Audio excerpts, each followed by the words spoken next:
وبكل القوة ندفعهم وبكل القوة ندفعهم بسلاح الحق البتار سنحرر أرض الأحرار ونعيد الطهر إلى القدس من بعد الذل وذا العار من بعد الذل وذا العار سنخوض معاركنا معهم وسنمضي جموعا نردعهم ونعيد الحق المغتصب وبكل القوة ندفعهم وبكل القوة ندفعهم وسنمضي ندك معاقلهم بدبيل دام يقلقهم وسنمحو العار بأيدينا وبكل القوة نردعهم وبكل القوة نردعهم سنخوض معاركنا معهم وسنمضي جموعا نردعهم ونعيد الحق المغتصب وبكل القوة ندفعهم وبكل القوة ندفعهم لن نرضى بجزء محتل لن نترك شبرا للذل ستمور الأرض وتحرقهم في الأرض براكين تغلي في الأرض براكين تغلي سنخوض معاركنا معهم وسنمضي جموعا نرضعهم ونعيد الحق المغتصب وبكل القوة ندفعهم وبكل القوة ندفعهم سنخوض معاركنا معهم وسنمضي جموعا نردعهم ونعيد الحق المغتصب وبكل القوة ندفعهم وبكل القوة ندفعهم سنخوض معاركنا معهم وسنمضي جموعا نردعهم ونعيد الحق المغتصب وبكل القوة ندفعهم وبكل القوة ندفعهم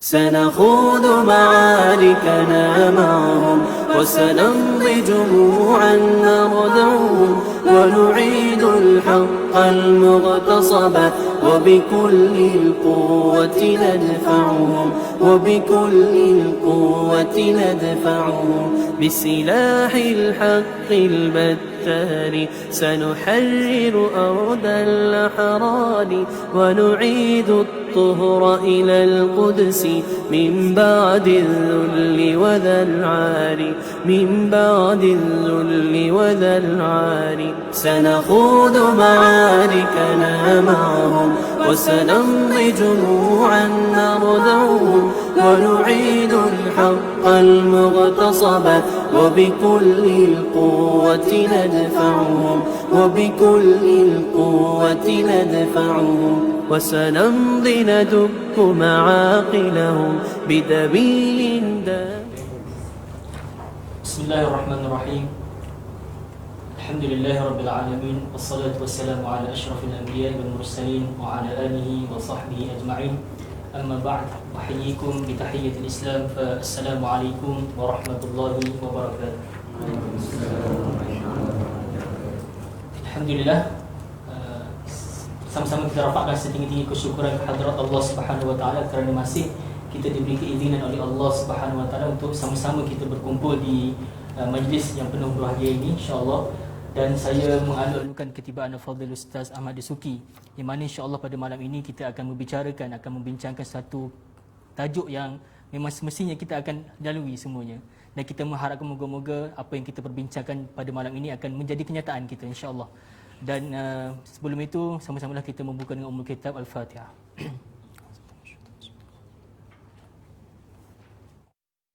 Iyyaka na'budu.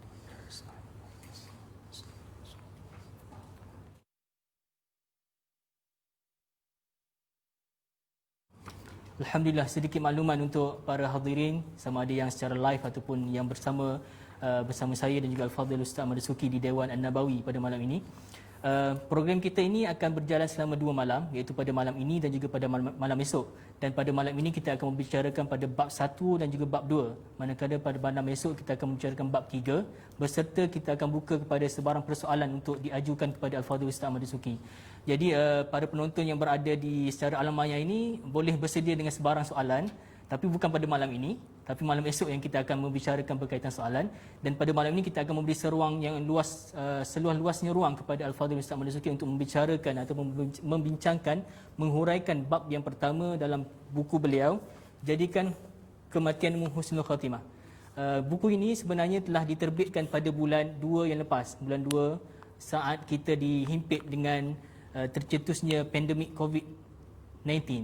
Ketika itu kita mengambil inisiatif untuk menerbitkan buku Al-Fadhil Ustaz Ahmad Dasuki, dan saya percaya bahawa sebenarnya ia diterbitkan pada masa yang sangat sesuai saat kita dihimpit dengan pandemik tersebut. Kita macam-macam kita dengar, hari-hari kita dengar kematian, kita dengar dengan peningkatan kes yang semakin mendadak, dan terbitnya buku ini sebenarnya saya sendiri pada nafsian, secara persendirian saya, ialah personal saya merasakan agak tepat waktunya keluar. Kita merasakan lega sedikit sebanyak kita boleh lakukan amalan ketika itu, masih dalam PKP apa semua, kita berada di rumah, dan sedikit sebanyak membantu kita apa yang berada di rumah untuk kita lakukan amalan-amalan yang sedikit sebanyak ada dalam buku ini. Jadi pada malam ini saya sebagai mukadimah Ustaz, saya rasa tak perlu memperkenalkan Ustaz Ahmad Dasuki, memang maklum dah, maklum bila fi Malaysia semua orang mengenal Ustaz Ahmad Dasuki. Saya pendekkan sebab kita dah agak kesentukan masa, sebab kita akan bersurai dalam lebih kurang 9.45 saya kira Ustaz. Saya akan memberikan ruang pada seluas-luasnya pada Ustaz. Cuma pada mukadimahnya, untuk mukadimah pada malam ini saya nak lontarkan satu persoalan pada Ustaz dulu. Saya dah simpan peram lama dah soalan ini sebenarnya. Dan malam ini saya masak dah. Saya mengharapkan masak malam ni. Jadi Ustaz, sebenarnya saya dah kenal Ustaz lebih pada 4-5 tahun dah. Dan saya dah dengar ceramah Ustaz berkali-kali, dan Ustaz tidak akan membicarakan benda yang lain. Sedangkan fanul Islam, fanul ilm dalam Islam tu banyak, cabang-cabang ilmu dalam Islam tu banyak, tapi Ustaz hanya memfokuskan satu saja. Di mana-mana Ustaz ceramah, Ustaz akan terangkan berkaitan dengan kematian. Sebenarnya apa yang Ustaz cuba sampaikan kepada hadirin hadirat kita semua? Assalamualaikum warahmatullahi taala wabarakatuh. Alhamdulillahirabbil alamin, wassalatu wassalamu ala asyrafil anbiya'i wal mursalin wa ala alihi wa sahbihi ajma'in. Subhanaka la ilma lana illa ma 'allamtana innaka antal alimul hakim. Rabbi shrah li sadri wa yassir li amri wahlul 'uqdatam min lisani yafqahu qawli. Rabbi yassir wa la tu'assir wa tammim bil khair, amma ba'd. Qala Allah Ta'ala fi kitabil aziz ba'da a'udzu billahi minasyaitonir rajim. Bismillahirrahmanirrahim. Kullu nafsin dha'iqatul maut. Wa innama tuwaffawna ujurakum yawmal qiyamah. Faman zuhzi'a 'anil nar wa udkhilal jannah faqad faz. Wa mal hayatud dunya illa mata'ul ghurur. Setiap yang bernyawa dia akan merasai kematian. Fa innama tuwaffawna ujurakum yawmal qiyamah. Dan setiap balasan ataupun ganjaran kamu akan dibalas pada hari akhirat nanti. Faman zuhzi'a 'anil nar wa udkhilal jannah. Sesiapa yang berjaya dipesongkan daripada neraka Allah dan dimasukkan ke dalam syurga Allah, faqad faz, orang inilah orang yang paling berjaya. Wa mal hayatud dunya illa mata'ul ghurur. Kehidupan di dunia ini penuh dengan kenikmatan yang sekejap dan juga penuh dengan tipu daya. Kalau Ustaz perhati pada ayat yang saya baca tadi, jelas terhadap konsep hidup dipanggil demikian. Bila kita hidup di atas dunia ini, kita jangan fikir yang kita akan hidup untuk sampai bila-bila ataupun selama-lamanya. Tetapi kita kena hidup lagi. Lepas pada kita hidup di dunia ini, di depan kita ni ada 3 alam yang perlu kita lalui. 3 alam ni yang disebut dengan alam barzah, kemudian alam mahsyar dan juga alam syurga ataupun alam neraka. 3 alam ini merupakan alam-alam yang jauh lebih besar daripada alam yang kita sedang berada sekarang ini. Sekarang ni kita berada baru di alam fana, alam yang hancur. Alam baru, alam yang kedua. Depan kita ada 3 alam. 3 alam ni menjadi alam-alam yang jauh lebih besar daripada alam ini. Lalu yang kita kena fikir dalam hidup kita ni, bagaimana untuk kita nak hidup di alam itu. Jangan kita hidup fikir tentang bagaimana kita nak hidup di alam dunia. Ramai orang kita, dia fikir terhadap nak hidup untuk alam dunia. Jarang di kalangan kita nak fikir terhadap nak hidup di alam akhirat. Dan yang inilah yang menyebabkan kita ni, ramai di kalangan kita bila menghadap di hadapan Allah, mereka menghadap dengan keadaan yang penuh kekecewaan. Orang kita boleh jadi dia berjaya di dunia, tapi dia tak berjaya di akhirat. Yang ni yang paling bahaya pada diri kita. Kita ni bukan nak hidup untuk dunia, tetapi kita ni nak hidup untuk di akhirat. Bila kita boleh hidup di akhirat, kita boleh hidup di akhirat itulah kejayaan yang sebenar. Allah sebutkan dalam ayat tadi, wa mal hayatud dunya illa mata'ul ghurur. Hidup di dunia ni satu nikmat yang sekejap. Segala nikmat yang kita dapat di dunia ini mata, satu nikmat yang sekejap, ghurur dan penuh dengan tipu daya. Saya nak sebut berjayanya kita hidup di akhirat. Kita berjaya hidup di akhirat ini bukan disimbolkan dengan kita berjayanya di dunia, tidak. Siapa yang berjaya hidup di dunia, tak semesti dia berjaya hidup di akhirat. Kita kena faham perkara demikian. Ramai mana orang yang dia kaya raya, dia memiliki segala kemewahan, dia memiliki segala keuntungan dalam hidup dia. Tapi bila dia menghadap depan Allah, tiba-tiba dia menghadap depan Allah, dia dihumban ke dalam api neraka Allah SWT. Ini punca apa? Punca dia tidak boleh, dia tak fokus perjalanan hidup. Kita hidup di dunia ni, jangan fokus untuk hidup di dunia, tetapi kita kena fokus hidup untuk akhirat. Kalau di dunia, kita fikirkan macam mana kita nak makan, macam mana kita nak tidur, macam mana kita nak berjalan, macam mana kita nak berumah tangga, macam mana kita nak berkeluarga. Ni hidup untuk dunia. Tetapi kita kena tanya juga, macam mana kita nak hidup untuk di akhirat. Nak hidup di akhirat ni, jarang orang bercakap. Kecuali yang boleh bercakap ialah orang-orang yang memahami apa yang dibawa oleh Nabi Muhammad sallallahu alaihi wasallam.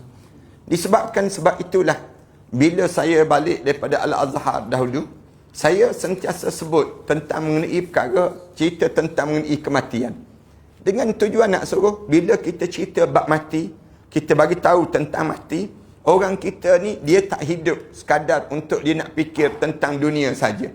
Dia mula berfikir, sekarang ni ramai dah orang kita mula bercakap tentang mengenai macam mana nak hidup di malam pertama di alam barzah. Macam mana nak hidup di waktu mana kita dalam kubur. Macam mana kita nak suruh kita ni selamat di padang mahsyar. Macam mana nak suruh nama kita dipanggil oleh Rasulullah waktu mana kita berada di padang mahsyar. Bila dah ada keadaan yang ini, menunjukkan kita ni dah mula jadi cerdik. Rasulullah sebut demikian kan? Rasulullah sebut, Al-Kayyis man dana nafsahu wa amila lima ba'dal maut.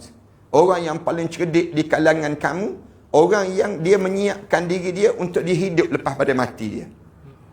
Wal ajis, dan orang yang bodoh di kalangan kamu, man ittaba'a hawahu. Orang yang hidup dia melayan hawa nafsu dia. Dia hidup di atas dunia ni, dia sekadar dianya memikirkan tentang nafsu dia. Dia tak fikir tentang dalam hidup dia, bagaimana dia nak hidup lepas pada mati dia. Disebabkan inilah, kalau Ustaz sentiasa tanya pada saya, kenapa Ustaz asyik bercakap tentang mengenai bab mati saja?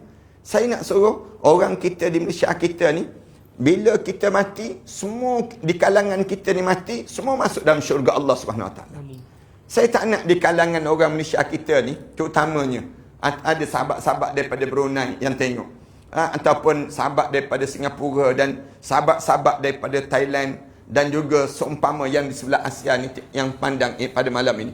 Saya nak semua orang Islam di kalangan kita berusahalah untuk mati yang menyebabkan kita dapat syurga Allah. Macam mana kita nak mati biar dapat syurga Allah? Dia depan kita ni Ustaz, ada dua je. Ada dua je kaedah kematian. Satu mati dalam keadaan husnul khatimah, satu lagi mati dalam keadaan su'ul khatimah. Mati husnul khatimah ni lah yang kita kena faham dalam hidup kita. Macam mana mati husnul khatimah? Mati dalam keadaan yang kita mati dalam keadaan yang penuh dengan kebaikan. Jangan kita mati di saat mana kita mati dalam keadaan kita su'ul khatimah. Mati dalam keadaan su'ul khatimah ni paling bahaya dalam kehidupan seorang.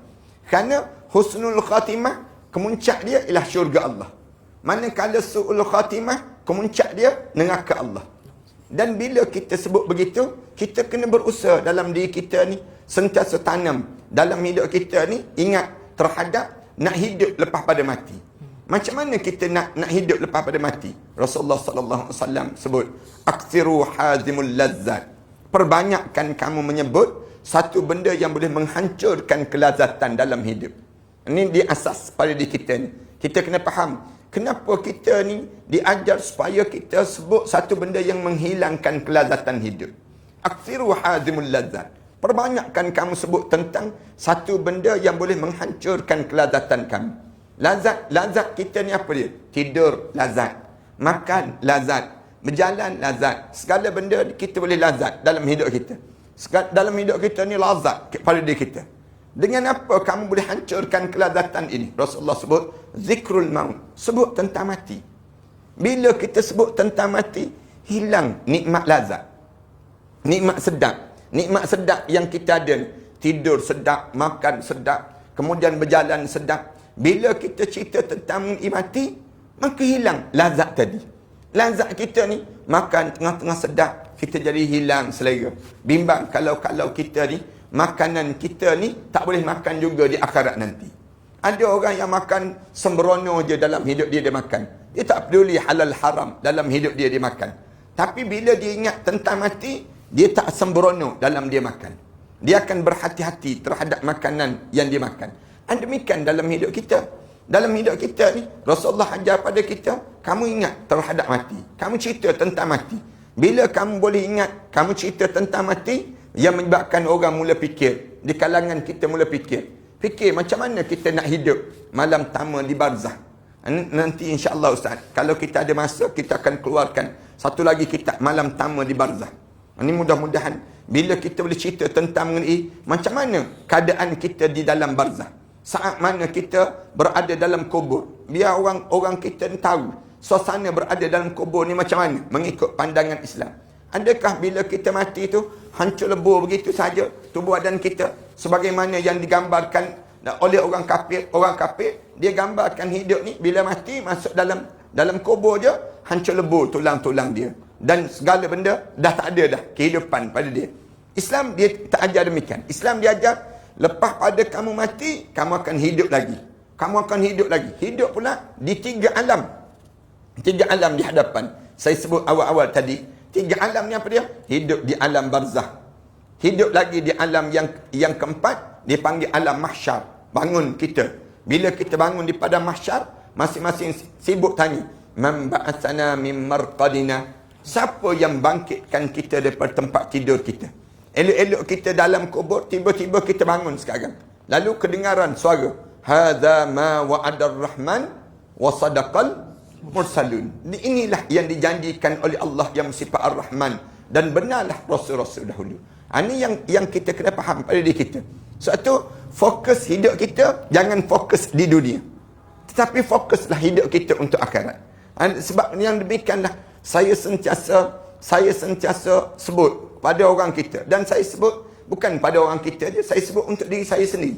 Nak suruh pada waktu mana kita sampai satu saat kita dipanggil menghadap, kita dah buat persiapan untuk perkara demikian. Kerana orang kita bersiap untuk hidup di dunia je. Orang kita tak bersiap untuk nak hidup di akhirat Allah. Itu sebabnya Ustaz. Jawapan dia panjang sikit.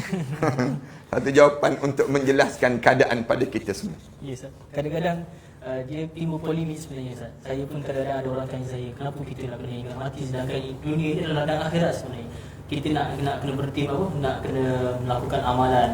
So kenapa kita terlalu cynical ataupun terlalu sinis untuk mengejar, mengingati mati sampai kita jadi hilang mood untuk bekerja. Macam mana Ustaz? Sebenarnya kalau kita ingat pada mati ni, kita lagi kuat untuk bekerja. Dia sepatutnya jadi demikian. Dia menjadi aura positif dalam hidup kita. Kerana kita kena faham, dunia ni Dunia yang kita berada ni ladang untuk kita beramal. Manakala akhirat ladang yaumul jaza, hari yang Allah akan balas. Pembalasan berlaku bila? Pada diri kita. Dibalas oleh Allah. Dibalas bila kita masuk kubur. Selagi mana kita tak masuk kubur, Allah balas untuk dunia ni bersifat sementara. Tapi waktu mana kita masuk dalam kubur, kita akan dibalas untuk segala-galanya. Dia panggil. Dan bila kita masuk kubur, tak ada lagi untuk hari beramal. Hari untuk kita buat amalan tak ada lagi. Selagi mana kita duduk di dunia, kita buat amalan. Menjadikan bila orang tanya, kenapa kamu buat amalan? Kerana saya nak mati. Kerana saya akan mati. Bila saya mati, saya kena siapkan bekalan. Jangan hidup kita ni, kita fikir, kalau begitu, tak payah buat amalan lah. Kalau tahu saya nak mati. Misal contoh ni, kita tak, orang mukmin, orang yang dia nampak, di sebalik kematian ada kehidupan. Ini kita kena ajar pada masyarakat kita. Di sebalik kematian ada kehidupan. Hidup yang macam mana? Kita hidup di hari, waktu mana kematian kita. Hari, waktu mana roh kita dikeluar daripada jasad kita. Kemudian kita tengok bagaimana turun para malaikat Allah. Kemudian kita rasa saat mana kita diangkat melayang jenazah kita. Kita rasa saat mana roh kita melayang menghadap depan Allah. Kita boleh tengok siapa yang sembahyangkan jenazah kita. Kita boleh rasa saat mana orang usap tu badan kita, memandikan jenazah kita. Kita boleh rasa saat mana kita dibawa dan diusung untuk menghadap di hadapan Allah. Sampai ke kuburan, kita nampak semua. Kita hidup ke tak hidup di saat itu? Hidup. Tak percaya, cuba try mati, tak percaya. Ini nak sebutnya, hidup kita di saat yang sedemikian rupa. Bila kita duduk masuk dalam kubur je, bila orang tinggalkan kubur kita tu, kita dengar derap kaki mereka tersebut yang meninggalkan kubur kita. Kita akan tahu siapa yang datang berdiri di atas kubur kita. Sewaktu mana anak-anak kita datang, keluarga kita datang, hari pertama, hari kedua kita dalam kubur tu, kedengaran telapak kaki yang datang tu berdiri di atas kubur kita ni. Di waktu itu malaikat akan bagi tahu pada kita dalam kubur, ni datang orang ni datang. Orang ni datang ziarah kami. Semua kita hidup di saat itu. Cuma kita tak boleh kembali balik ke dunia. Kenapa kita tak boleh kembali balik ke dunia? Dah berakhir yang disebut dengan amalan-amalan kita. Rasulullah sebutkan, iza mata ibnu Adam inqata'u amalahu illa thalatha. Rasulullah sebut demikian.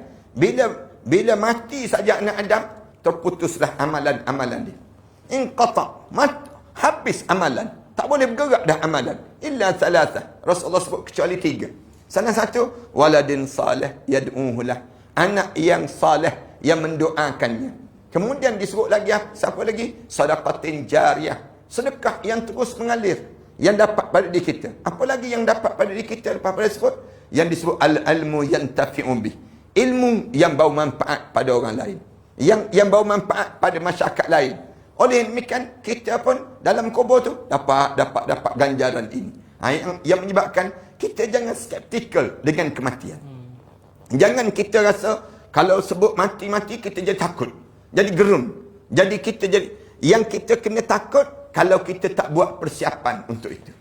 Tapi kalau kita buat persiapan, untuk apa kita takut dalam hidup kita?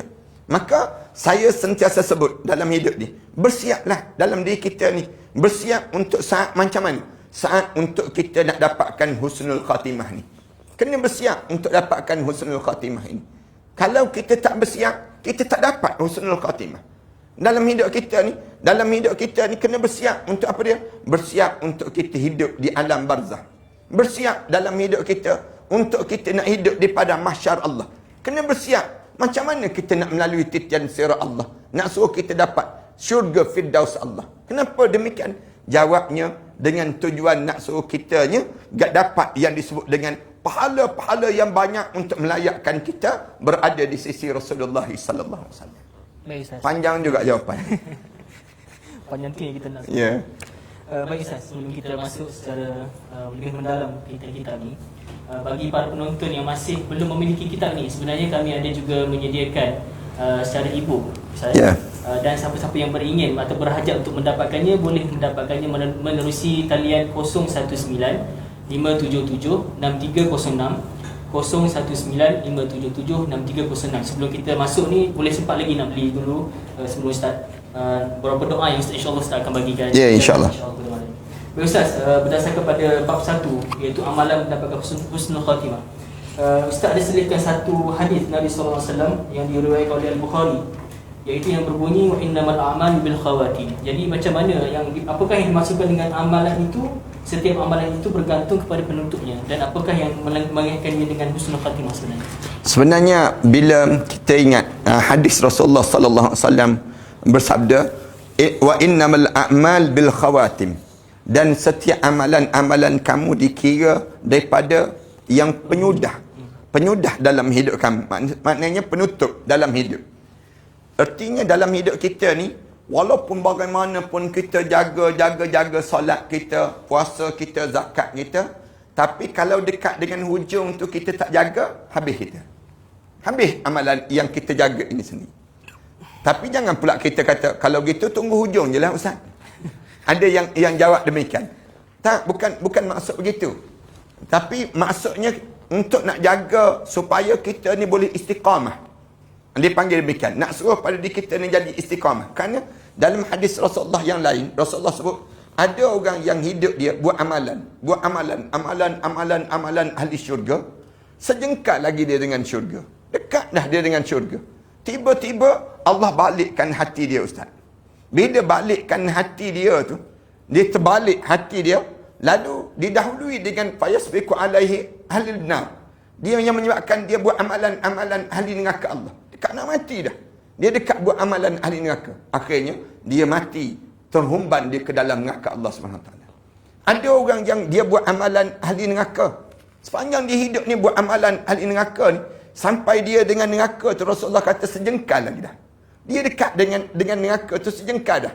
Tiba-tiba dalam keadaan sebegitu, pada diri dianya, Allah balikkan hati dia. Allah sayang pada dia. Allah balikkan hati dia. Berubah perangai dia menjadi perangai ahli syurga. Dekat nak mati dah berubah. Lalu bila dia berubah tersebut, dia pun buat amalan ahli syurga. Dia mati dalam keadaan husnul khatimah, lalu dia masuk dalam syurga Allah Subhanahu Wa Taala.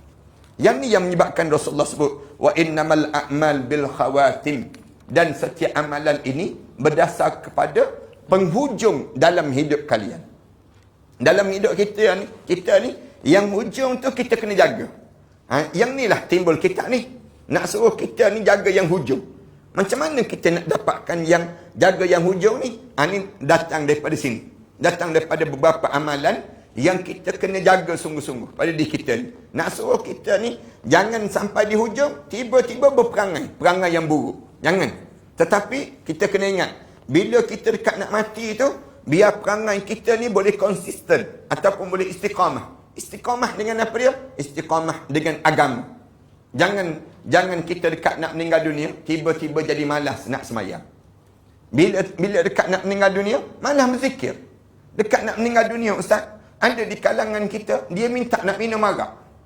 Ada orang yang dekat nak meninggal dunia, tiba-tiba dia buat maksiat. Dekat dah nak meninggal dunia, dia buat benda-benda yang dilarang oleh Allah. Kenapa jadi demikian? Kerana dia tidak berusaha untuk menjaga di hujung usia dalam hidup dia. Bila kita tak berusaha sekarang, maka dekat nak mati kita tak boleh jaga. Kenapa tak boleh jaga? Sebab serangan bertalu-talu. Serangan bertalu-talu. Di saat mana kita dekat nak mati, jasad kita jadi lemah. Jasad kita ni lemah. Kemudian serangan tu terlampau kuat. Serangan siapa yang serang kita? Syaitan. Syaitan, dia tak nak di kalangan kita ni mati dalam keadaan husnul khatimah. Dia nak suruh kita ni mati dalam keadaan su'ul khatimah. Serangan siapa lagi? Orang kafir. Yang dia nak suruh ramai geng-geng dia untuk masuk dalam neraka Allah. Nak sebutnya demikian. Serangan siapa lagi yang menyerang kita dekat nak meninggal dunia? Orang munafik. Orang munafik yang menyerang kita. Dekat nak meninggal dunia tu, serangan orang munafik bertalu-talu. Sehingga kan menjadikan goncangan dalam hidup kita. Kita akan sebut sikit lagi. Macam mana goncangan tu berlaku. Orang munafik serang kat mana yang menyebabkan kita jadi demikian. Serangan apa lagi? Hawa nafsu. Hawa nafsu. Bahasa saya nak sebutnya apa dia? Serangan qarin yang dekat dengan diri kita, yang kita membentuk qarin tersebut menjadi buruk. Ramai di kalangan kita dia tak perasan dalam hidup dia. Dia dalam hidup kita ni ada qarin. Masing-masing ada qarin. Saya ada qarin, ustaz ada qarin. Cuma tak nampak je. Kan nampak ustaz? Tak nampak. Qarin ni maksudnya Rasulullah sebut tiap-tiap di kalangan umat aku semua akan lahir bersama dengan dia qarin. Dan dia membentuk qarin tersebut. Dibentuk daripada mana? Hawa nafsu. Dia bentuk daripada hawa nafsu. Hawa nafsu ni dia akan pergi kepada yang disebut dengan pada qarin tadi. Qarin ni dia akan bentuk pada diri kita. Kalau kita ni jaga peribadi kita, dengan qarin-qarin kita ni jadi soleh. Tapi kalau kita tak jaga diri kita ni, dengan qarin-qarin kita ni jadi jahat. Ini dia akan jadi demikian. Qarin ni lah yang qarin ini di saat mana kita mati, dia tak mati lagi. Dia tak mati lagi. Qarin ni sejenis makhluk jin. Kita nak sebut demikian. Sebahagian daripada makhluk jin. Rasulullah kata, bila sahabat-sahabat tanya Rasulullah, kamu pun ada juga ke qarin ya Rasulullah? Rasulullah jawab, wala ana, bahkan aku. Tapi qarin aku telah diislamkan. Semenjak daripada mula lahir lagi tu, dia dah ada dah qarin yang menjaga Rasulullah sallallahu alaihi wasallam. Manakala kita ni qarin kita ni kan membawa-bawa diri kita ni buat benda yang tak baik. Bila kita ni berperibadi yang tak baik. Yang ni serangan. Serangan yang menyebabkan ramai di kalangan kita bila kena serang yang ni tak berkeupayaan untuk dia nak melawan. Arus yang deras. Macam kita merintangi sungai yang arus yang deras kan. Kita rasa air itu tak kuat. Tapi kita cuba masuk. Bila kita masuk tu, kita rasa bagaimana air tersebut menolak kita. Kadang-kadang sampai boleh terhanyut dalam sungai tersebut. Demikian dekat dengan kematian. Dekat dengan kematian. Ramai di kalangan kita ni, bila dia tak kuat dalam hidup dia, tak kuat dalam diri dia untuk dia nak merintangi sebut, yang menyebabkan dia tidak dapat pertolongan Allah. Macam mana kita nak dapat pertolongan Allah? Nak suruh kita ni dapat husnul khatimah. Allah sebut dalam Quran, in tansurullah yansurukum wa yusabbit aqdamakum. Kalau kamu tolong agama Allah, Allah akan tolong kamu. Ini di antara prasyarat. Kalau orang tanya, macam mana nak dapat husnul khatimah Ustaz? Tolong agama Allah. Hidup ni mesti menolong agama Allah. Maksud menolong agama Allah ni apa dia? Kita bangunkan ma'had tahfiz, anak-anak biar beramai menghafal Quran. Tolong agama Allah ni apa dia? Laksanakan perintah Allah. Tolong agama Allah ni banyak. Dalam hidup kita ni, kerja kita fikir, macam mana lagi aku nak tolong agama Allah? Nak suruh tersebar agama Allah. Biar orang semua dapat tahu, ni Islam, yang ni kehidupan yang sebenar, yang ditunjukkan oleh Allah, yang ditunjuk melalui Nabi Muhammad sallallahu alaihi wasallam. Maknanya kita tolong agama Allah. Bila kita tolong agama Allah, yang surukum, Allah akan tolong kamu. Bukan sekadar Allah tolong begitu saja, wa yusabbit aqdamakum. Allah tetapkan pendirian dalam hidup kamu. Ini peranan penting dalam hidup kita. Banyak lagi lah yang kalau kita nak sebut bagaimana kita nak dapatkan kedudukan yang sedemikian rupa. Wallahu a'lam. Dalam segi aspek akidah saya, kita sekarang ni macam-macam kita ada. Di Malaysia sendiri lah, di Malaysia kita tengok macam-macam isem-isem yang ada saya. Isem-isem. Macam cyber specialist sebenarnya, macam mana nak sebut. Kadang-kadang kita pun terfikir apakah yang jalan kita ni lalui ini adakah benar menerusi pada akidah syariah. Sedangkan akidah syariah itu adalah menjadi satu tonggak kepada husnul khatimah, untuk memperoleh husnul khatimah. So pada pandangan Ustaz sendiri, saat kita menghadapi macam-macam cabaran sekarang ni, Malaysia sekarang ni, macam mana kita nak tangkiskan benda-benda yang sedemikian? Saya dalam kitab ini, kita pada muka surat 3, kita mulakan, Ustaz dah tanya soalan pada muka surat 2 sebentar tadi. Pada muka surat 3 tu, saya mula sebut tentang, dalam kitab ini, tentang aspek akidah dipanggil. Dalam yang pertama sekali kita kena jaga supaya kita dapat husnul khatimah, tolong jaga keyakinan. Saya nak suruh demikian. Hidup kita ni dipanggil keyakinan ni pegangan dalam jiwa kita. Kita setakat mana kekuatan keyakinan dalam hidup kita. Kerana ramai di kalangan kita ni, keyakinan dia jadi semakin lama hidup semakin longgar terhadap Islam. Semakin lama hidup semakin dia rasa tak yakin dengan Islam. Yang ni yang terjadi dalam hidup. Keyakinan hidup kita ni jangan kita lepaskan. Jangan. Allah Subhanahu Wa Taala sebut dalam Al-Quran Karim, jelas-jelas Allah sebut, wala tamutunna illa wa antum muslimun. Jangan biarkan kamu mati kecuali saat mana kamu mati kamu benar-benar seorang muslim. Ini para hadirin sekalian catat ya, ayat sebut dalil wala tamutunna illa wa antum muslimun. Allah pesan demikian. Allah sebut dalam ayat yang lain lagi. Allah Subhanahu Wa Taala sebut wa may yabtaghi ghairal islami dinan falan yuqbala min. Siapa-siapa yang mencari selain daripada Islam sebagai dinan. Dinan ni maknanya dinul hayah. Jangan ingat dinan ini agama. Allah guna wa man yabtaghi islami dinan. Siapa yang cari selain daripada Islam sebagai way of life, cara hidup. Islam ni dia bukan religion. Dia bukan satu, kalau kita kata dia agama. Bukan. Islam ni dia bukan agama, dia panggil dinan. Dinan ni maknanya cara hidup kita. Kalau kita sebut religion, religious, yang orang yang beragama begitu, ataupun religion, ramai orang kita dia faham Islam ni agama. Dia faham begitu. Dia akan jadi masukkan di antara Islam sama dengan Buddha, sama dengan Kristian, sama dengan agama-agama yang ada yang dibentuk ini. Tetapi Islam ni bukan agama, tapi dia panggil dinan. Dinan ni yang kita sebut raditu billahi rabba wa bil islami dina. Itu kita sebut demikian. Islam ni sebagai satu cara hidup. Cara hidup ni maksudnya apa dia? Keyakinan yang kita letak dalam diri kita. Ini dipanggil akidah dalam hidup kita ni. Jangan sekali-kali bila kita memilih Islam, tiba-tiba kita pergi cari selain daripada Islam dalam hidup kita. Jangan.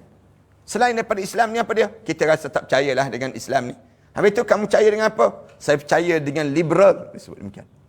Saya lebih percaya dengan nasionalis. Saya lebih percaya dengan sekularis. Ni ism-ism yang Ustaz maksudkan tadi. Dalam dunia kita ni, sebelum daripada ni, dia ada Asy'ariyah, ada Maturidiyah, ada Mu'tazilah, ada Qadariyah, ada pahaman-pahaman yang meresap masuk. Tu dah berakhir dipanggil. Sekarang, yang masuk sekarang ni ism-ism. Ism-ism, komunis, nasionalis, sekularis. Ni ism-ism yang sedang masuk dalam pemikiran. Orang kita ni, dia pergi sandar kepada yang ni. Dia tak yakin dengan Islam.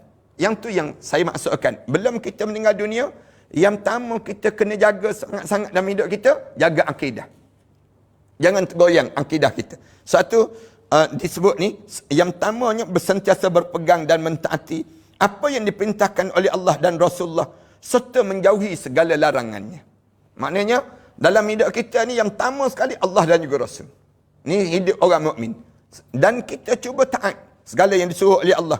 Wa kadzalika auhayna ilaika Qur'anan Arabiyyan litunzira ummal qura wa man hawlaha wa tunzira yaumal jam'i la raiba fihi fariqun fil jannah wa fariqun fis sa'ir. Allah Subhanahu wa taala sebut demikian. Demikianlah kami wahyukan kepada kamu Qur'anan Arabiyyan. Kami jadikan Al-Quran itu dalam bahasa Arab. Dengan tujuan apa? Litunzira ummal qura. Dengan tujuan untuk memberi peringatan kepada, yang memberi peringatan dan amaran pada penduduk Ummul Qura. Ummul Qura ni, wa man hawlaha. Itu di Mekah dan juga yang disebut dengan apa yang keliling Mekah itu. Wa tunzira yaumal jam'i la raiba fih. Dan peringatan supaya kamu tidak lupa kepadanya. Fariqun fil jannah wa fariqun fis sa'ir. Sebahagian berada dalam syurga dan sebahagian lagi dihumban ke dalam neraka Allah Subhanahu Wa Taala. Ini nak sebutnya gambaran keyakinan hidup kita. Al-Quran dia panduan hidup. Selain daripada Al-Quran dan sunnah Rasulullah, jangan terima dalam hidup kita. Datanglah pahaman yang macam mana sekalipun, jangan terima. Jangan masuk dalam tubuh badan kita. Yang kedua, sentiasa menanamkan perasaan khauf dan juga raja. Pada muka surat 4 tu kan.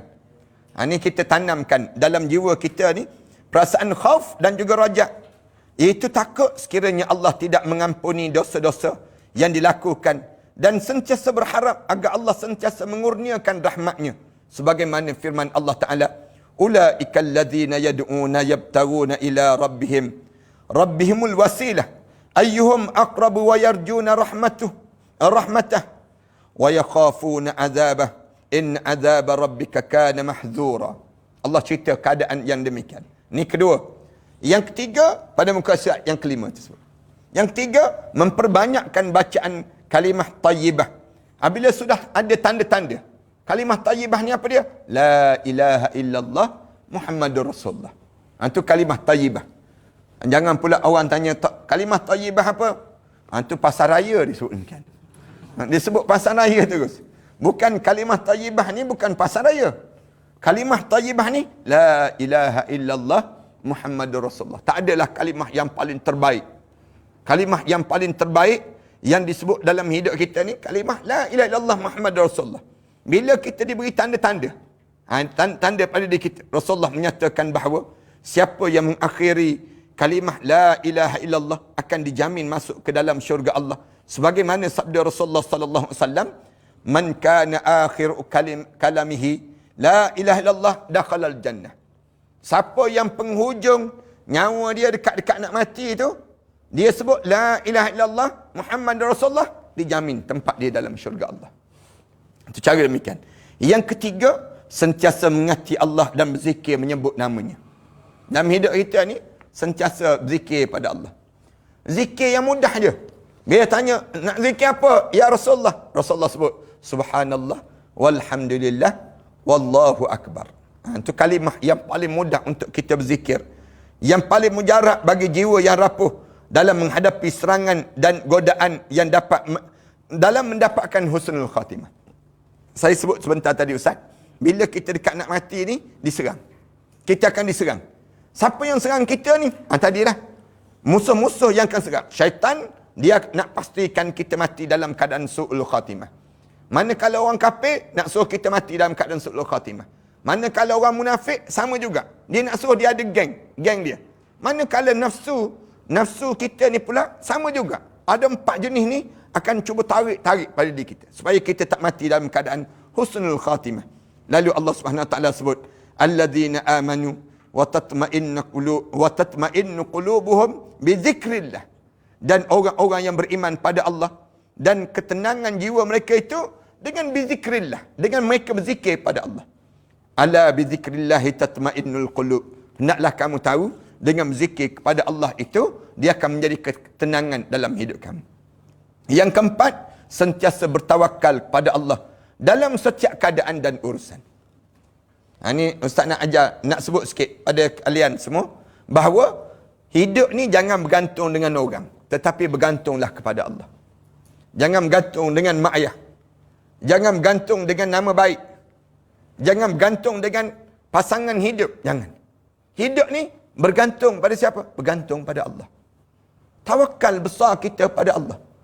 Jangan kita hidup ni bergantung kepada jawatan, bergantung pada nama, bergantung pada kedudukan, bergantung kalau tak ada orang ni habislah kita, kalau jadi macam ni beginilah kepada kita. Tak. Islam tak ajar demikian. Hidup ni bergantung kepada Allah. Bergantung, istilah orang Kelantan Ustaz dipanggil none. None kita. Faham ke none ni apa dia? Maksudnya kita dalam keadaan yang bergantung. Tak ada dah kat bawah ni, tak ada apa-apa dah. Sepenuhnya kita dengan Allah. Sebab tu mulut kita sebut bismillahi tawakkaltu ala Allah wala haula wala quwwata illa billah. Sebab apa kita kena bergantung pada Allah saat ini? Kerana goncangan keyakinan itu datang. Syaitan akan menyamar menjadi arwah ayah kita. Dia akan sebut, anakku, jangan mati dalam Islam. Ni abah yang membesarkan kamu waktu mana kamu kecil dahulu. Bila kita hidup bergantung dengan abah kita, kita pun mula mengikut. Padahal dia syaitan yang datang mengganggu dengan kematian. Kadang-kadang yang datang tu bukan arwah abah, tapi orang yang kita sayang dalam hidup kita siapa? Dalam hidup kita ni ada orang yang kita dekat dengan dia. Lalu kita ni sentiasa ingat dengan dia. Dekat nak meninggal dunia, dia jadi arwah ibu kita. Na'udzubillah min dzalik. Sebiji muka arwah ibu kita. Goyangkan buah dada ni. Tunjuk pada anak dia, anakku, jangan mati dalam Islam. Matilah bersama dengan ibu. Susu ni pernah menyusukan kamu. Waktu mana kamu kecil-kecil dahulu. Jangan mati dalam Islam. Matilah kamu dalam Kristian. Kalau kamu nak selamat, kamu mati dalam Kristian.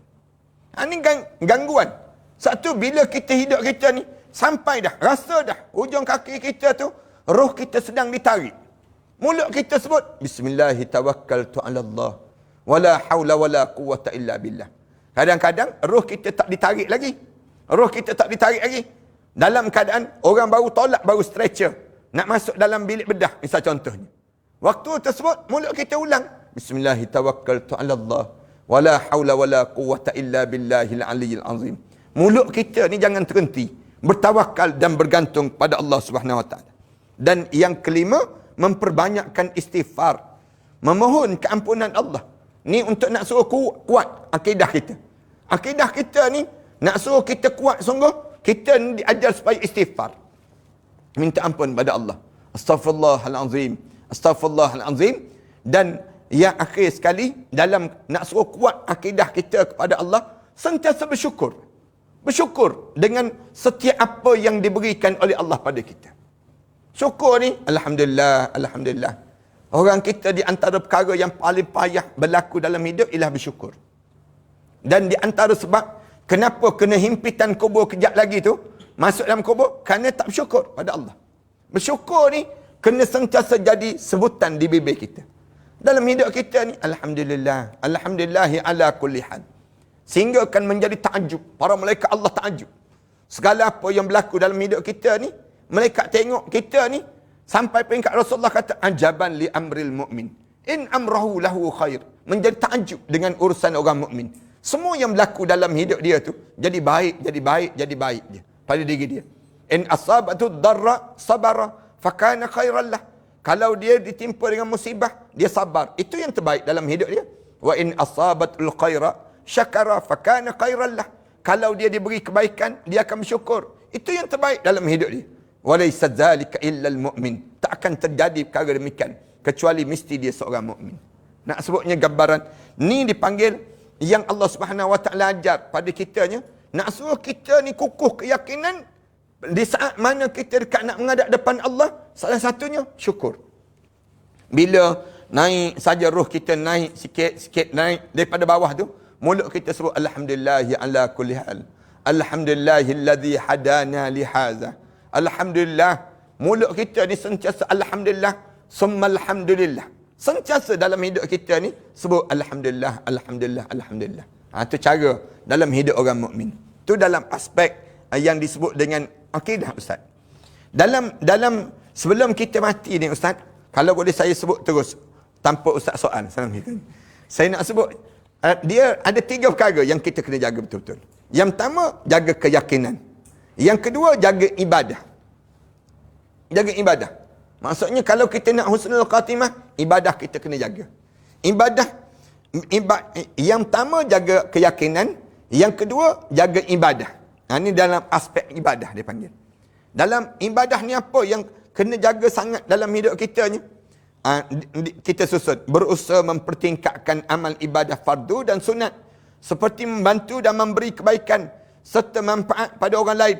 Sama ada sudut dakwah, menyebarkan ilmu kasih sayang, amal soleh, nasihat dan sebagainya. Ibadah. Yang kedua, ibadah apa dia? Bahasa yang saya nak sebutnya, aspek ibadah ni, tulis. Nombor 1, semayang. Jaga solat. Jangan malas untuk nak jaga solat. Jaga solat pada diri kita ni. Jangan kita tinggal solat. Itu perkara yang pertama yang mesti kita jaga sungguh dalam diri kita ni. Solat sentiasa kita ni pastikan jangan tertinggal walaupun 1 rakaat. Hidup kita ni berazam. Sebut pada diri kita, aku tak akan tinggal solat walaupun 1 rakaat. Berhati-hati. Orang yang paling payah nak jaga solat ialah siapa? Orang perempuan. Bila orang perempuan payah nak jaga solat? Bila datang uzur. Bila datang uzur, dia jadi payah nak jaga solat. Kerana dia confused. Darah tu dah kering ke belum? Dah kering ke belum? Bila dia keliru darah tersebut dah kering ke belum, yang menyebabkan ditinggal waktu solat. Dia tertinggal waktu solat. Kadang-kadang orang perempuan yang berkerjaya. Ni anak-anak ustaz nak sebut ni, yang perempuan ini kalian kena ingat, bila kalian berkerjaya nanti, biasanya kadang-kadang darah kotor tu kering pukul 12 tengah hari. Kalian berada tempat kerja, kalian tak mandi dah. Tak mandi. Zuhur tinggal. Asar tinggal. Kemudian balik-balik dah maghrib. Dah tertinggal 2 waktu. Jangan jaga-jaga yang ni. Kadang-kadang kita tidur. Tengah kita tidur, pukul 12 tengah malam, darah tu kering. Darah kotor tu kering. Waktu tu waktu isyak lagi. Dia tinggal solat isyak, dia bangun-bangun, dia tengok darah tak keluar dah pada badan dia. Dia mandi-mandi, dia semayang subuh terus. Dia tinggal semayang isyak. Yang kebanyakan yang terjadi. Jadi nak jaga yang ni, kena berhati-hati. Nak jaga solat. Orang lelaki pemalas juga solat. Jangan orang lelaki lurut dada lega-lega tak je. Jangan demikian. Nak sebutnya orang lelaki pun ada juga yang malas solat ni dalam hidup kita. Tapi nak sebutnya kita kena berusaha jaga. Yang pertama jaga solat. Yang kedua, pada muka surat yang ke-8 tu, mengamalkan doa setiap kali mana selepas solat fardu supaya diberikan husnul khatimah. Baca doa. Dalam ibadah ni apa dia? Doa yang lepas pada semayang je, jangan tinggal doa ni. Doa ni saya baca, kalian semua ikut kuat-kuat suara ya, untuk diikuti di kalangan kita. Saya baca, kemudian insya-Allah lepas pada ni jadikan amalan dalam hidup kita dan boleh ajar pada masyarakat kita dan keluarga kita. Saya baca kemudian masing-masing ikut. Allahumma khtin lana bihusnil khatimah wala takhtim alaina bisu'il khatimah. Sekali lagi kita ulang. Allahumma khtin lana bihusnil khatimah wala takhtim alaina bisu'il khatimah. Sekali lagi kita sebut. Allahumma khtim lana bihusnil khatimah wala takhtim alaina bisu'il khatimah. Ni doa ni, doa yang kita jangan tinggal. Lepas pada solat je baca doa ni. Doa apa dia? Ya Allah, matikanlah kami dengan dalam keadaan husnul khatimah. Tutupkanlah perjalanan hidup ini dengan husnul khatimah. Jangan kamu sekali-kali kamu tutup perjalanan hidup ini bisu'il khatimah, dengan penutup yang paling buruk. Kita sebut demikian dalam doa itu. Rasulullah sallallahu alaihi wasallam diajar supaya laku baca doa yang ni, sahabat-sahabat baca doa ni, dan kita pun baca doa ni. Yang diajar oleh Allah Subhanahu Wa Taala supaya kita baca doa-doa yang baik sebegini. Dalam masa yang sama memperbanyakkan sedekah. Dalam ibadah ni, sedekah tolong banyakkan di kalangan kita. Kenapa memperbanyakkan sedekah menjadi salah satu cara untuk mendapatkan husnul khatimah? Sudah tentu kerana sedekah berpotensi menghindarkan pelaku daripada kematian yang buruk. Siapa-siapa yang rajin bersedekah, di antara perkara yang utama yang didapat, dia tak mati dalam keadaan su'ul khatimah.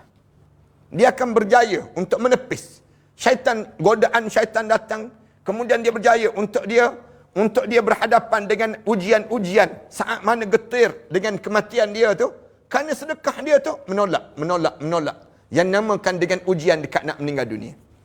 Dalam hadis Rasulullah sebut, inna sadaqata la tudfi'ul ghadaba rabb wa tadfa'u an maitatas su'. Rasulullah sallallahu alaihi wasallam sebut, bila kamu bersedekah, dia akan menyebabkan tertutupnya kemarahan Allah kepada kamu. Bila kamu bersedekah, Allah jadi tak marah pada kamu. Ini hebatnya. Nak suruh Allah suka pada kita, sukanya Allah pada hamba dia, bila tengok hamba dia bersedekah. Allah akan suka dengan hamba yang demikian. Sedekah tak banyak pun tak apa. Letak dalam diri kita. Kita ada sebanyak mana? Kita ada RM1, kita masukkan RM1. Ataupun kita ada ruang untuk kita berinfak, kita infak. Sedekah ni, jangan kita nampak sedekah ni dengan duit je. Jangan. Rasulullah kata, jangan kamu pandang lekeh terhadap orang yang berjumpa dengan saudara dia dengan wajah biwajhin taliqan. Dia bersedekah dengan wajah yang bercahaya. Jumpa dengan saudara kita, senyum. Senyum tu pun sedekah. Tapi jangan tiap-tiap hari senyum jadi. Orang tanya buat benda, buat sedekah. Ini senang je dia. Demikian. Tak, maksudnya kita bersedekah dengan harta benda, dengan masa, dengan tenaga. Kalau kita senyum pada orang tak senyum balik pada kita. Relax lah. Relax kita sebut relax bro. Kita sebut. Maknanya demikian. Bila orang kita senyum pada dia tak senyum balik pada kita. Kita tenang pada diri kita. Tak apalah. Yang penting kita dah buat pahala. Kita bukan nak senyum pada dia pun. Yang pentingnya Allah bagi pahala pada diri kita. Rugi apa kita untuk kita buat perkara yang demikian? Tak kena bayar apa pun kita buat demikian. Ini Rasulullah sebut. Wa tadfa'u an maitatatsu. Rasulullah kata, siapa yang bersedekah menyebabkan dia terjauh daripada mati dalam keadaan buruk. Ini kelebihan. Bersedekah ni maknanya kita dalam hidup kita ni, ingat betul-betul pada yang Ustaz pesan ni. Semakin kita tua, semakin banyak bersedekah. Semakin berumur hidup kita, semakin bersedekah. Ini cara kita dalam hidup orang mukmin. Jangan kita tunggu sedekah bila kita kaya. Bila nak kaya, bila nak bersedekah, nanti kaya baru sedekah. Jangan. Bersedekahlah kita sehingga kita menjadi kaya. Bersedekahlah sehingga kan kita menjadi kaya dalam hidup kita. Itu cara demikian. Jangan tunggu pada kita bila nak buat amal soleh nanti tua-tua. Jangan. Buatlah amal soleh sampai tua. Dalam hidup kita ni, buat amal soleh ni sampai bila? Sampai tua dalam hidup kita. Kenapa? Kerana waktu mana satu hari nanti kita akan dihadapkan di hadapan Allah. Kemudian dalam yang ketiga, tolong banyakkan kita melazimi membaca dan mencintai Al-Quran. Hidup ni dengan Al-Quran je. Bahkan kalian semua yang menghafal Quran ni kan, dah ingat dah 30 juzuk dalam kepala kalian. Riuhkan hidup ni dengan Al-Quran. Duduk seorang-seorang. Wasari'u ila maghfiratin min rabbikum wa jannatin arduha as-samawati wal ard uiddat lil muttaqin. Kawan yang lain pun sambung. Demikian dalam hidup kita. Dalam hidup kita ni, biar dengan Al-Quran je. Baca ayat-ayat. Kadang-kadang kita baca ayat yang jauh-jauh sikit. Al-Haqqah wa mal-Haqqah misalnya. Sambung. Nak sebutnya, di kalangan kita ni, masing-masing berlumba di kalangan kita. Hidupkan hidup dengan Al-Quran. Riuhkan suasana hidup kita ni dengan Al-Quran. Kita akan rasa keseronokan. Kenapa? Bila dekat nak meninggal dunia, dia akan menjadikan syafaat pada diri kita, sehingga kan kematian kita husnul khatimah. Itu Al-Quran yang datang. Dia akan datang. Bahkan di akhirat nanti pun dia akan datang juga. Akan tolong pada kita. Yang menyebabkan kita jangan rasa lemah dalam kita memegang Al-Quran dan kita mendapat Al-Quran. Bahkan kita rasa bahagia kerana kita memiliki Al-Quran dalam kehidupan kita. Yang ketiga, Ustaz, kita diajar supaya jaga aspek akhlak. Yang ketiga, jaga akhlak. Yang pertama, jaga keyakinan. Yang kedua, jaga ibadah. Yang ketiga, jaga akhlak. Jaga akhlak. Akhlak apa yang kena jaga sangat pada diri kita ni? Akhlak diri kita terhadap diri kita. Ramai orang kita tak berakhlak pada diri sendiri. Akhlak pada diri sendiri kena jaga. Ramai orang kita, depan orang, elok je. Duduk belakang orang, korek hidung seorang-seorang. Nak sebut tak ada akhlak langsung. Nak gambarkan tentang bagaimana kadang-kadang depan orang tahan kembung perut-perut, belakang orang kentut bukan main lagi kuat. Nak sebutnya tak ada akhlak langsung. Dalam diri kita ni akhlak diri sendiri. Akhlak diri sendiri ni kita kena jaga akhlak kita ni. Biar sampai peringkat kita ni orang tengok kita tu ahli syurga yang sedang bergerak. Dalam hidup kita ni sampai dekat dengan kematian kita, bau wangi tubuh badan. Kemudian dalam hidup kita ni sentiasa nampak kemas je gigi kita, bersih je gigi kita. Dan sampai peringkat disunatkan kita bercelak. Mata kita ni bila dekat nak meninggal dunia celak. Nak suruh, kenapa celak? Kejap lagi roh kamu akan keluar melalui mata kamu. Hanya sampai tahap demikian. Allah ajar supaya kita ni melalui Nabi Muhammad sallallahu alaihi wasallam nak suruh kita dapat husnul khatimah. Yang pertama, kepribadian dengan diri sendiri. Itu yang pertama. Yang kita kena jaga. Termasuk menjauhi diri daripada perkara yang syubhat pada muka surat 10. Menjaga penglihatan dan lidah. Yang ketiga, bersifat malu dalam keadaan setiap keadaan. Kemudian bersifat lemah lembut dan sabar. Bersifat benar dan jujur. Merendah diri. Sentiasa bersangka baik. Sangka baik, husnul zan. Berbaik sangka dalam hidup kita. Jangan biarkan masuk buruk sangka. Dalam jiwa kita ni datang perasaan-perasaan yang memburukkan.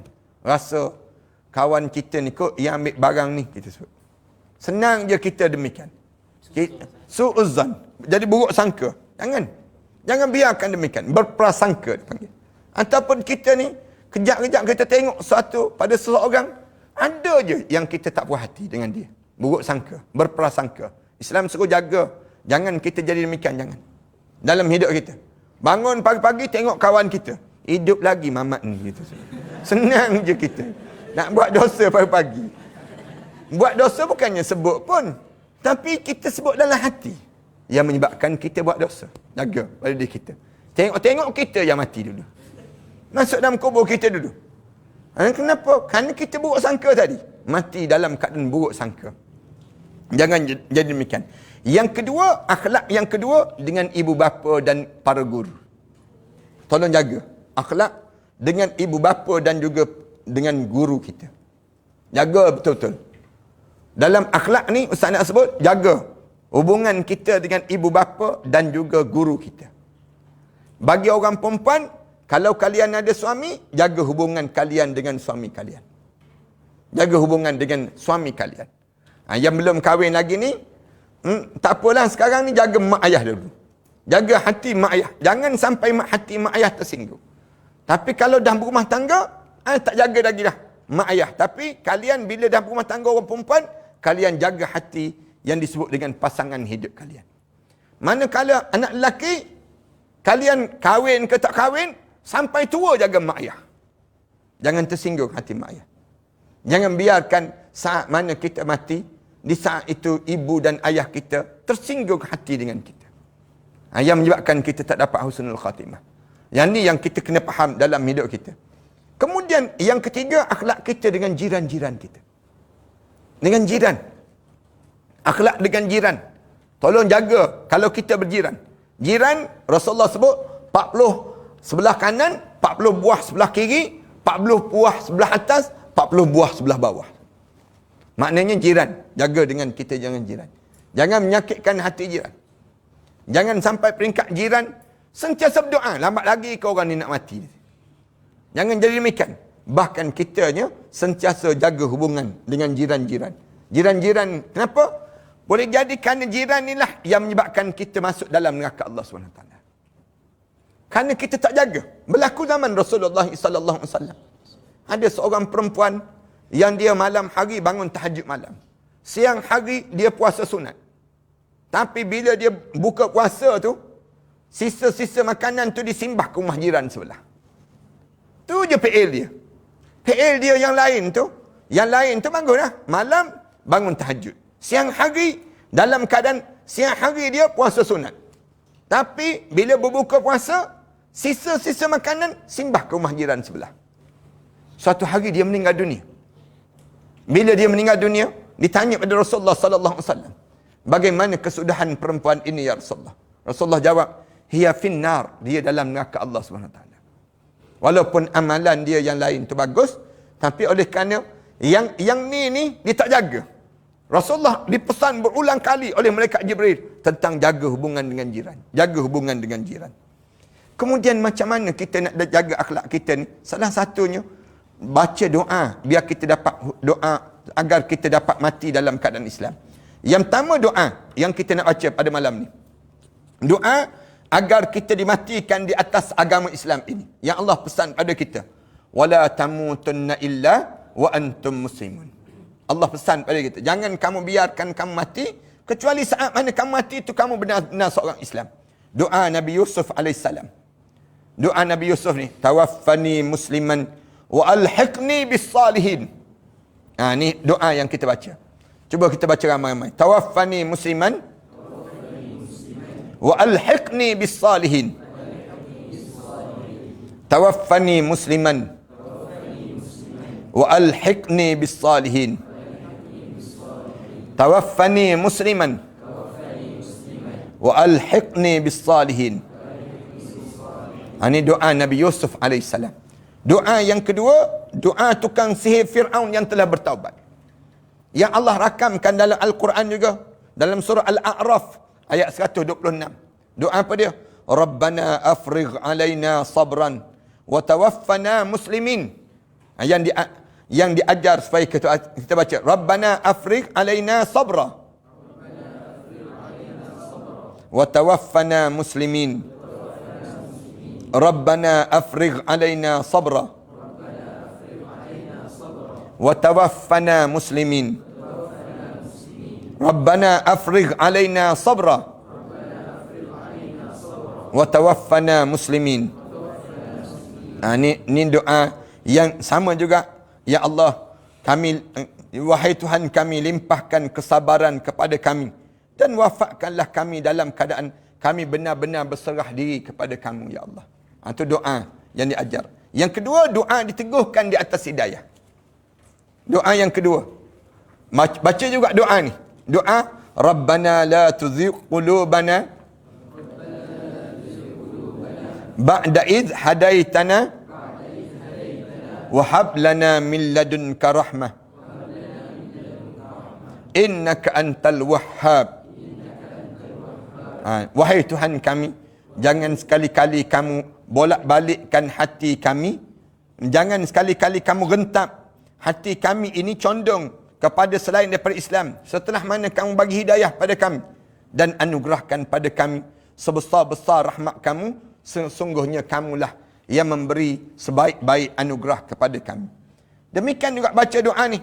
Doa yang diajar lagi, yang diajar oleh Allah, yang dibaca oleh Rasulullah sallallahu alaihi wasallam. Ni doa ni, ya muqallibal qulub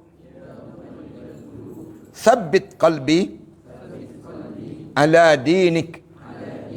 Wahai Tuhan yang membalik-balikkan hati, yang tolong tetapkanlah hati aku di atas agama kamu.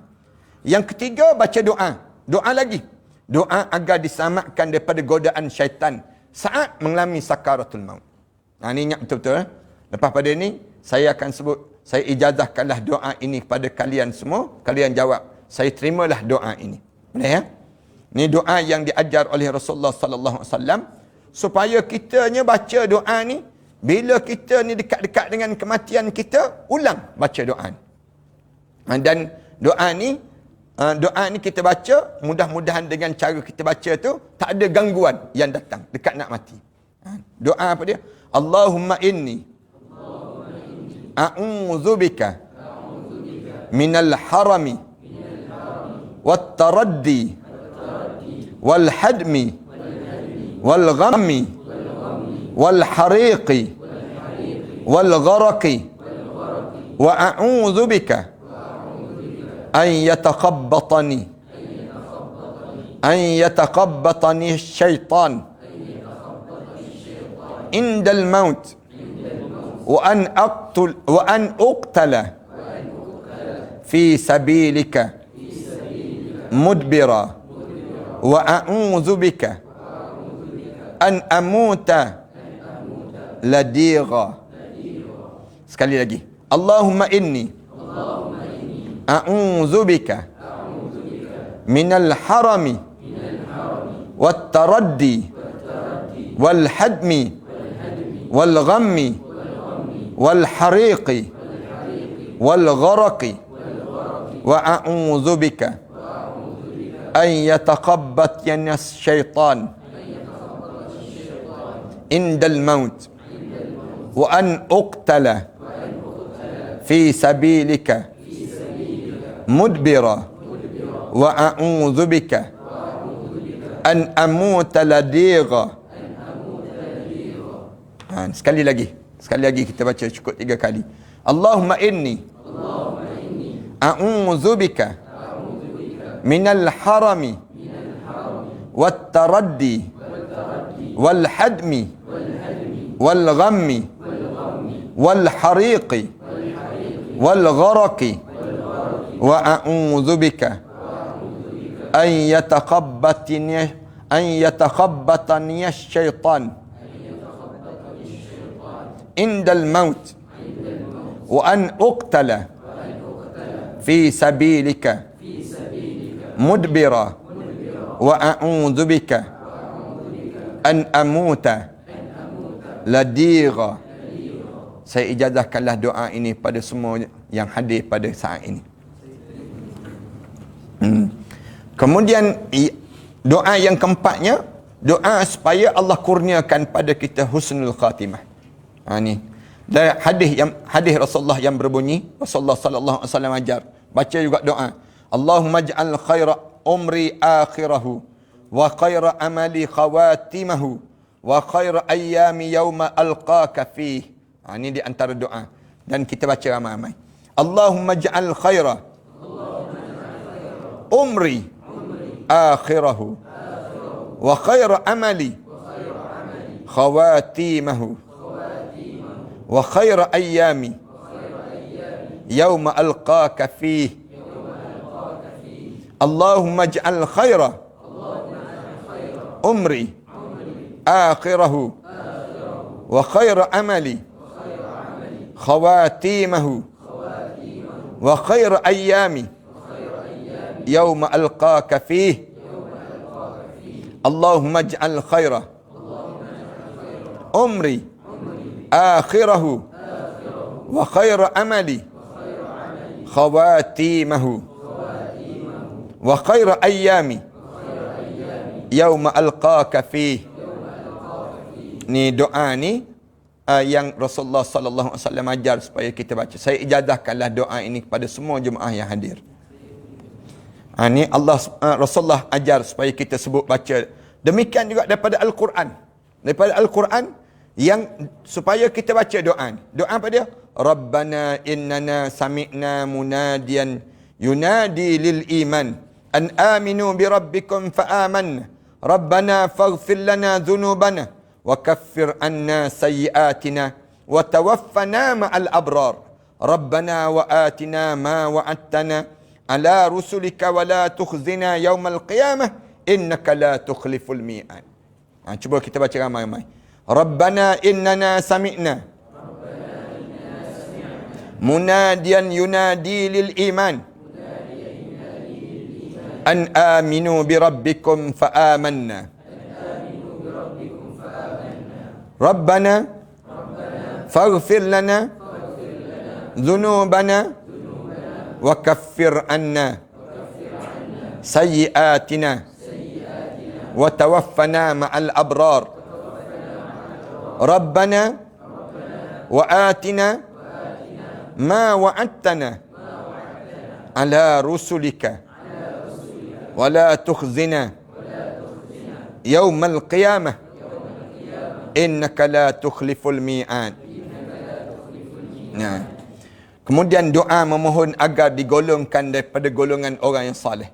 Termasuk pada muka surat 16. Rabbi habli hukman wa alhiqni bis salihin. Ikut ramai-ramai. Rabbi habli hukman wa alhiqni bis salihin. Allahumma tawaffana muslimin wa ahyina muslimin wa alhiqna bis salihin ghaira khazaya wala maftunin. Allahu akbar. Cantik doa ni. Saya ijazahkanlah doa ini pada semua yang hadir pada kali ini. Kemudian doa memohon perlindungan daripada segala dosa dan juga maksiat, khususnya yang syirik besar maupun yang kecil. Baca doa ni. Allahumma inni a'udzubika an usyrika bika wa ana a'lamu wa astaghfiruka lima la a'lam. Saya ijazahkanlah doa ini pada jemaah yang hadir. Kemudian yang ketujuh, doa dihindarkan daripada azab api neraka. Ini doa kita baca ramai-ramai. Walladzina yaquluna Rabbana asrif anna azab jahannam inna azabaha kana gharama innaha sa'at mustaqarran wa muqama. Alhamdulillah, kita dah berakhir pada perbincangan kita ini. InsyaAllah kita sambung pada malam besok pula, cerita tentang mengenai bagaimana kita tanda-tanda kematian yang menunjukkan di kalangan ahli syurga Allah Subhanahu Wa Taala. Saya tengok dah berkelip-kelip dah mata ni. Dah dah ramai dah betul tulang belakang banyak kali dah. Menunggu saat yang sebegini. Saya rasa cukup dah pada malam ni. InsyaAllah kita sambung pada malam besok. InsyaAllah dalam bagi sahabat-sahabat yang tak dapat lagi kitab ni, boleh terus ke e-book kan, InsyaAllah, dan boleh berhubung di talian yang tertera di skrin tersebut. Yang nak kepada kitab ni boleh terus pada e-book lebih baik, saya rasa demikian. Tapi kalau yang nak kepada pegang macam ni juga, dia akan ambil masa panjang, lama sikit, seminggu untuk sampai. Jadi kalau yang nak macam ni pun boleh, yang nak kepada melalui e-book pun boleh, insyaAllah boleh direct kepada talian yang telah disediakan di skrin tersebut yang dah ada tu.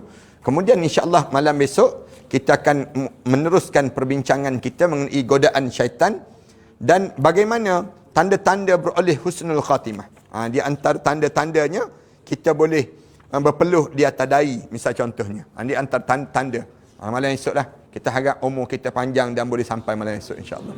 Jangan, mudah-mudahan Allah jadikan pertemuan kita ni pertemuan yang penuh dengan keberkatan dan kerahmatan, dan apa yang perlu kita lakukan yang terbaik pada diri kita. Sekali lagi saya ucapkan terima kasih banyak-banyak di atas kesempatan pada malam ini. InsyaAllah malam besok pesan pada kawan-kawan kita untuk yang duduk jauh-jauh tu boleh terus ke Facebook malam besok. InsyaAllah dalam YouTube pun ada, dalam Instagram pun ada. Tolong subscribe dalam YouTube, kemudian dalam Facebook tolong like pada tim Matan Publication.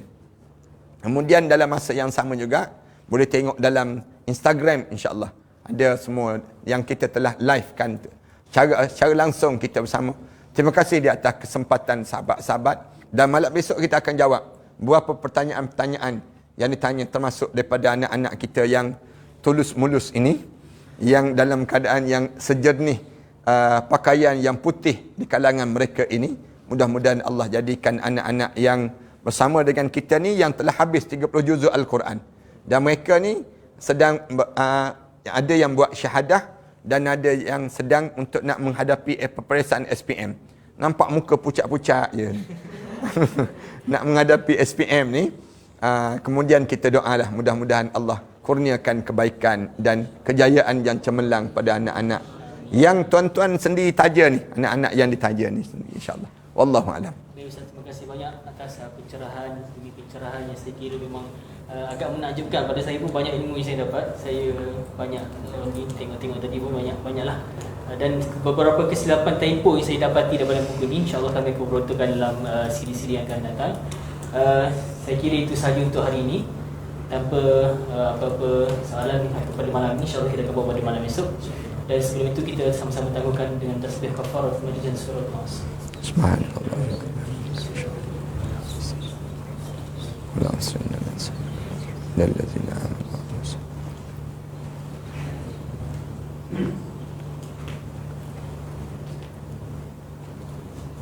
InsyaAllah kita sama-sama akan berjumpa balik pada esok hari jam 8 malam dengan topik lebih panas, insyaAllah. Saya kira lebih panas sebab akan merangkumi yang direct point pada buku ini sebenarnya, the point yang paling penting dalam buku ini sebenarnya, insyaAllah pada esok hari. Dan itu sahaja daripada saya. Wallahu ta'ala alam. Assalamualaikum warahmatullahi wabarakatuh. سنخوض معاركنا معهم وسنمضي جموعا نردعهم ونعيد الحق المغتصب وبكل القوة ندفعهم بسلاح الحق البتار سنحرر أرض الأحرار ونعيد الطهر إلى القدس من بعد الذل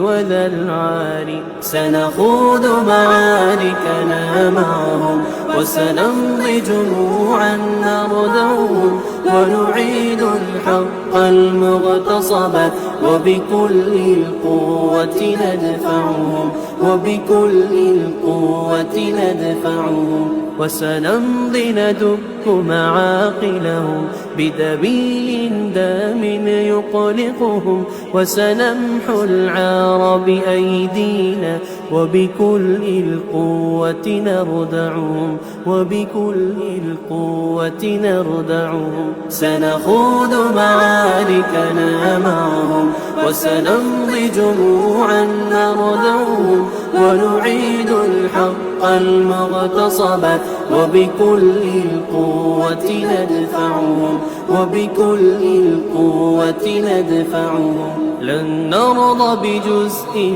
محتل لن نترك شبرا للذل ستمور الأرض وتحرقهم في الأرض براكين تغلي في الأرض براكين تغلي سنخوض معاركنا معهم وسنمضي جموعا نرضعهم ونعيد الحق المغتصب وبكل